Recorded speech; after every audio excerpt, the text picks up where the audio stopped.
결론부터 말씀드려서 환율이 오른 것과 상관없이 미국 주가 지수만 보고 투자할 수 있는 방법이 있습니다. 싹싹. 안녕하세요, 사기입니다. 요새 환율이 미쳤죠. 높아도 너무 높습니다. 환율이 최근 10년간 평균이 1130원 정도인데 지금 시간으로 1284원입니다. 10년 평균 대비 13.6% 높은 수준입니다. 최근에 미국 증시가 많이 떨어졌죠. 5월 13일에 크게 하루 반등을 했습니다만 이전 고점에 비하면 그래도 아직 많이 하락한 상태입니다. 반등을 보고 나서 바닥 찍고 오르나 지금 사면 되는 거 아닌가 생각하시는 분들 계실 것 같습니다. 물론 이렇게 단순하게 하루에 큰 반등만 가지고 상황이 완전히 반전했다고 판단하기엔 무리입니다. 어린이날 오르고 다음날 바로 크게 떨어졌듯이 지금의 상황은 한 치 앞을 내다보기 어렵죠. 그럼에도 현재 나스닥이 연초 대비 마이너스 25%, S&P 500이 연초 대비 마이너스 16% 떨어진 상황을 매력적으로 보는 분도 계실 것입니다. 그런데 환율이 무려 연초 대비로만 7%가 올랐기 때문에 지금 환전을 해서 주식을 산다면 기본적으로 연초 대비 7% 웃돈을 주고 사는 셈이 됩니다. 그렇다면 지금 정도의 낙폭이 그다지 매력적으로 보이지 않을 수 있습니다. S&P 500의 경우는 10%도 안 떨어진 셈이 되기 때문이죠. 그런데 국내 ETF 중에 이 애로사항을 해결해주는 상품이 있습니다. 결론부터 말씀드려서 환율이 오른 것과 상관없이 미국 주가 지수만 보고 투자할 수 있는 방법이 있습니다.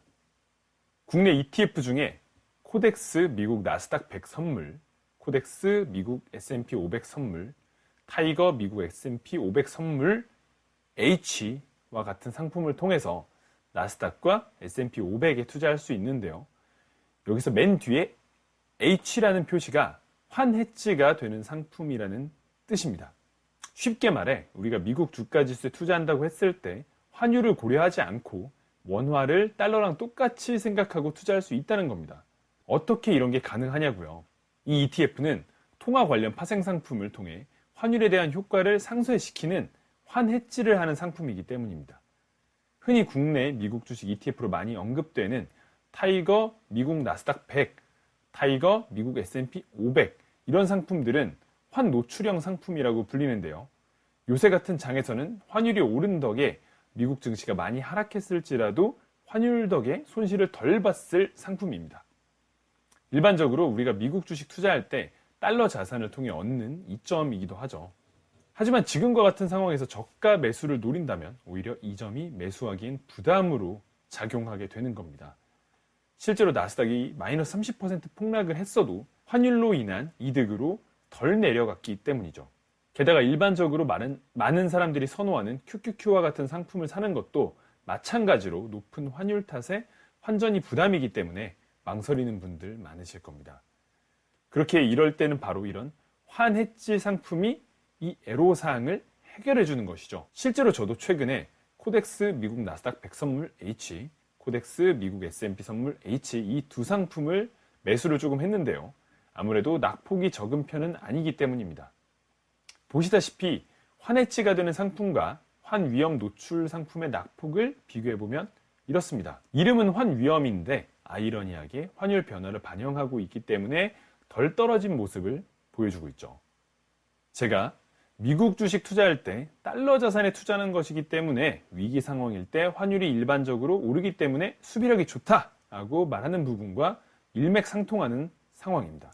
어쨌든 지금과 같은 상황을 매수 찬스라고 본다면 환해지 상품이 높은 환율에 대한 리스크를 지지 않으면서 최근에 크게 떨어진 부분을 기회 삼아 더 높은 수익률을 노릴 수 있다는 겁니다. 특히 나스닥의 경우 상당히 큰 폭으로 하락을 했죠. 제가 자주 활용하는 표가 있는데요. 1950년 이후 두 자릿수 조정장은 36번, 즉 2년에 한 번꼴로 일어났고 20% 이상의 하락이 있던 약세장이 10번, 대략 7년에 한 번꼴, 30% 이상의 폭락장은 6번으로 대략 10년에 한 번꼴 정도였습니다. 그런데 엄청난 공포장으로 보이는 지금도 사실 S&P 500은 마이너스 20%까지는 안 갔었거든요. 그러면 지금 수준은 아직까진 2년에 한 번꼴로 일어난 수준이다. 그렇다면 또 아주 공격적으로 매수할 만한 그런 시기인지는 모르겠기에 저는 분할로 조금씩 담아보려고 하는 거죠. 그런데 만약에 여기서 다시 하락장이 계속된다, 그래서 마이너스 20%를 뚫는다, 그러면 7년에 한 번 올 기회라는 뜻이니까 이때는 더 담겠죠. 그리고 더해서 마이너스 30%까지도 간다, 그러면 10년에 한 번 있는 기회라는 소리 아니겠습니까? 그러면 더 담겠죠. 혹자는 이렇게 질문할 수도 있겠습니다. 무식하게 그냥 하락폭만 기준으로 그렇게 매수해도 되는 거냐? 너무 초라한 기준 아니냐? 네, 그럴 수 있죠. 그런데 제가 이것만 본다고 말씀드리지는 않았습니다. 제가 출간한 책에서도 버블을 살펴보는 방법에 대한 얘기를 썼었는데, S&P 500의 PE, PB, 배당 수익률, 이것도 보고 있고요.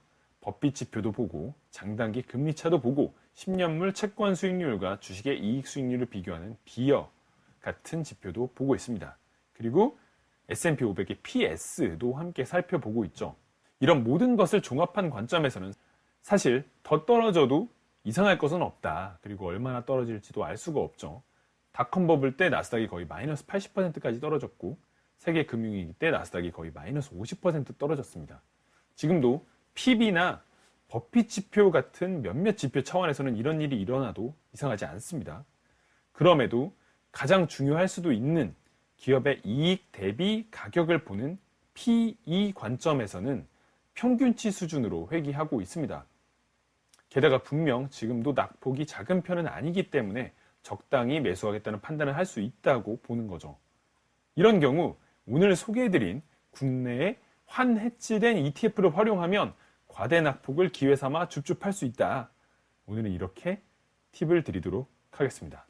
오늘의 내용도 분명히 도움이 되셨으리라 생각하는데요. 이럴 때 구독과 좋아요 한번 누르고 영상 종료해 주시면 너무나 감사드리겠습니다. 요새 증시가 참 어렵습니다. 저도 돈 복사는커녕 돈 삭제가 되고 있는 장인데요. 이렇게 힘들 때일수록 길게 보고 결국은 잘 될 것이라는 마음으로 투자하시면 어떨까 생각합니다. 현금 비중을 일정 수준 들고 가면서 낙폭이 과하다 싶을 때는 오늘의 팁을 활용해서 주가지수 ETF라도 조금씩 매수를 해보면 괜찮지 않을까, 저는 그렇게 생각하고 있습니다.